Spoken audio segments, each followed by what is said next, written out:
Penipisan lapisan ozon.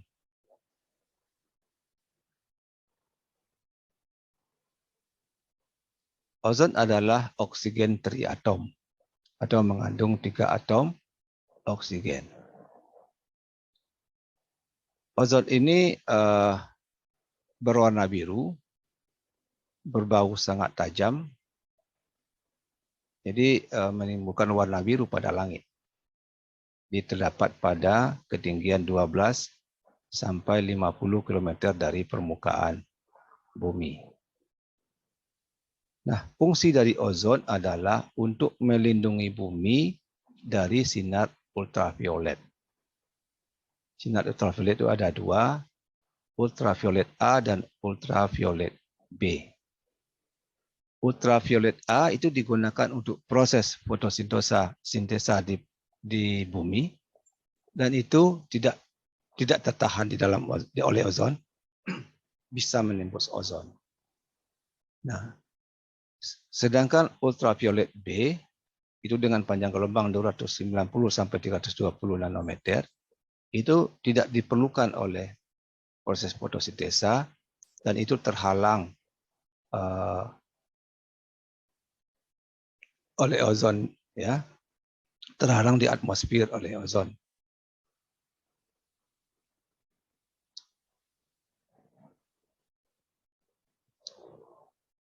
Nah, jadi fungsi ozon itu antara lain menyaring sinar ultraviolet, khususnya ultraviolet B. Sekarang disinyalir lapisan ozon ini sudah semakin menipis, ya, sudah menipis. Bahkan menurut penelitian ada yang sudah bagian dari atmosfer itu tidak ada ozonnya lagi, artinya ozonnya sudah berlubang, yang disebut dengan ozon hole. Nah, apa yang terjadi kalau terjadi ozon hole?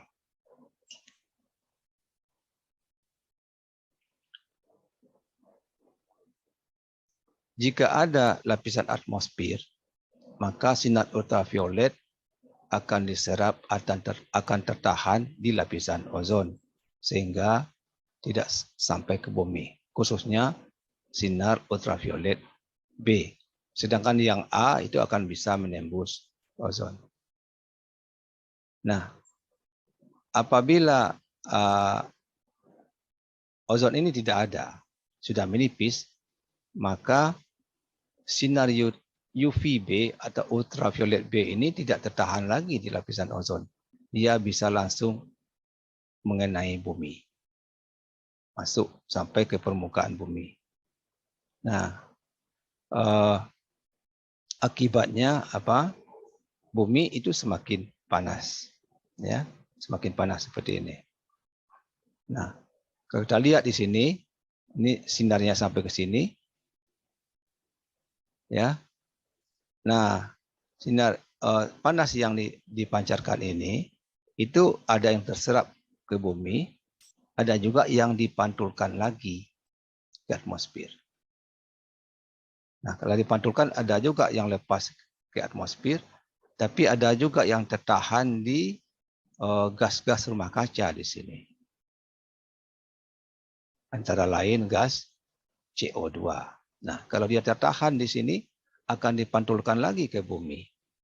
Sehingga terjadilah terperangkapnya panas di sini. Nah, itulah yang disebut dengan efek rumah kaca. Itu terperangkapnya gas terperangkapnya panas atau kalor dari matahari di atmosfer. Saya lihat zat-zat yang dapat merusak lapisan ozon. Yang utama klorofluorokarbon, disebut juga dengan CFC. Bisa juga dari pupuk, ya, ledakan nuklir di udara, pesawat jet supersonik Concorde, halon, ini bahan untuk pemadam kebakaran. Ya, ini gas pengasap, ini banyak digunakan untuk mengusir hama di gudang-gudang, ya. kloroetana untuk mencuci alat-alat elektronik, karbon tetraklorida. Ya. Nah, kebanyakan penyebabnya adalah senyawa-senyawa yang mengandung halida, karbon dan brom. Ya, dari sekian banyak ini, yang paling besar peranannya dalam merusak ozon adalah klorofluorkarbon. Kalau ledakan nuklir di udara sekarang tidak boleh lagi ya, percobaan nuklir di udara. Kemudian juga pesawat jet supersonik ini juga tidak boleh terbang lagi.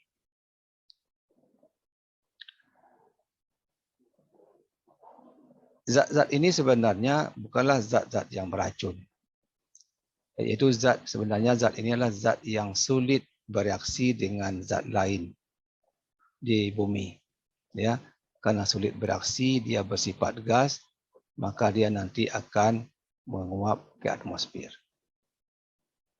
Sekarang kita lihat CFC. Nama dagangnya freon. Ini banyak digunakan untuk alat pendingin pada lemari es, kulkas, dan AC. Ya. Kemudian aerosol, ya, karet dan pasput, pembersih, ya, dan lain-lain. Sekarang kita lihat jenis-jenis CFC. Ada CFC 11, 12, 13, 14, 15. Ini maksudnya menandakan konsentrasi klorinnya. Jadi semakin besar angkanya, konsentrasi klorinnya semakin besar juga.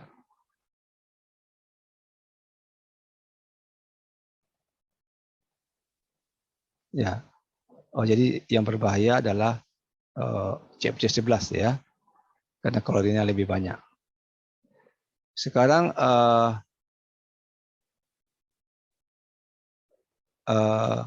kalau kita lihat di di produk AC dan lemari es itu sudah ada ditempel di sana tidak menggunakan freon. Ya. Tapi sebenarnya mereka menggunakan HCFC, hidroklorofluorokarbon. Jadi mereka memang tidak menggunakan freon lagi, tapi hidroklorofluorokarbon. Nah, sebenarnya masih ada klorinnya. Yang berbahaya ini klorinnya. Tapi kadar klorinnya sudah lebih kecil dibandingkan dengan CFC. Jadi CFC ini tidak beracun, ya. Jadi kalau terjadi kebocoran freon, ini tidak akan menimbulkan keracunan bagi kita. Dia berbentuk gas, karena berbentuk gas tidak ada yang mau beraksi dengan dia, maka dia nanti akan terbang ke atmosfer. Nah, apa bahayanya CFC? CFC ini karena tidak bisa bereaksi dengan zat-zat lain, jadi umurnya panjang, bahkan sampai lebih 100 tahun. Ya. Nah, ini umurnya cukup panjang. Halon 110 tahun. Ya. Mekanisme kerusakan ozon.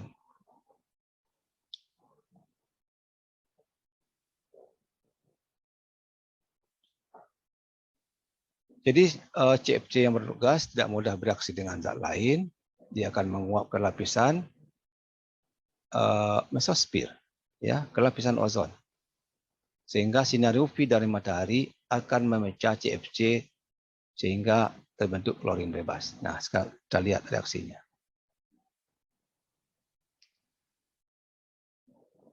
Jadi CFC ini isinya adalah klorin, fluor, dan karbon. Apabila dia nanti menguap sampai ke lapisan mesosfer, nah sampai di sini ya. Kalau stratosfer masih aman, mesosfer. Di sini ini batas penyaringan sinar UV. Artinya di bawahnya yang ada hanya sinar UV A saja, yang B tidak ada. Tapi kalau di sini UVA dan B-nya masih banyak. Artinya di sini suhunya sangat tinggi. Nah, kalau freon sampai atau CFC sampai ke lapisan di sini, maka dia bisa memecah freon tersebut. Ya, dengan sinar UV yang ada di sini akan memecah freon tersebut menjadi CF dan Cl. Jadi klorinnya lepas. Nah, klorin yang lepas itu akan bereaksi dengan ozon yang di sini. Terbentuklah ClO dan O2. ClO akan bereaksi lagi dengan oksigen monoatom. Terbentuk lagi Cl seperti ini. Cl yang dihasilkan ini akan bereaksi lagi dengan ozon yang lain. Ya, terbentuk lagi ClO dan O2. Dan ini berlangsung terus sampai umurnya 100 tahun tadi. Ya, 100 tahun berulang-ulang. Nah, jadi menurut penelitian, satu molekul klorin ya akan menghabiskan 100.000 molekul ozon. Artinya satu klor ini akan terjadi reaksi berulang-ulang dan akan menghabiskan 100.000 ozon. Nah, itulah yang menyebabkan ozon itu semakin menipis. Apa akibat kerusakan ozon?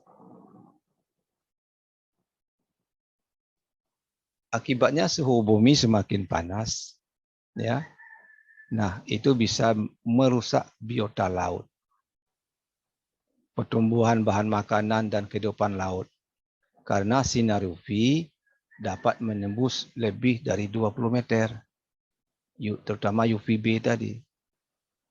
Akibatnya suhu laut semakin tinggi dari keadaan biasa. Pengaruhnya terhadap iklim. Suhu bumi semakin panas dan ekstrim. Seperti ini. Di satu tempat terjadi musim kemarau, tempat lain terjadi musim hujan.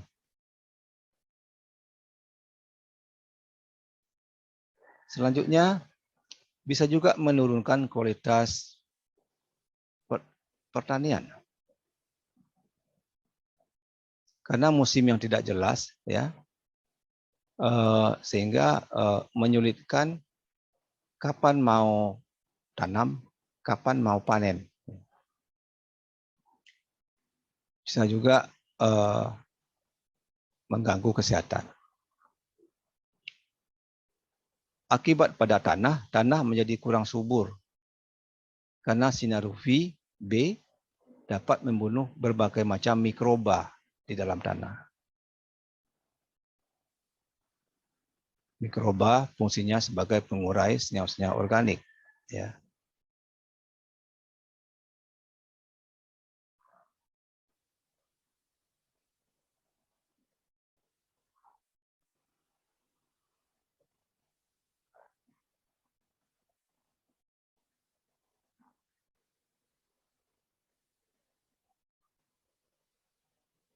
Jadi marilah kita jaga alam yang sangat indah ini, ya.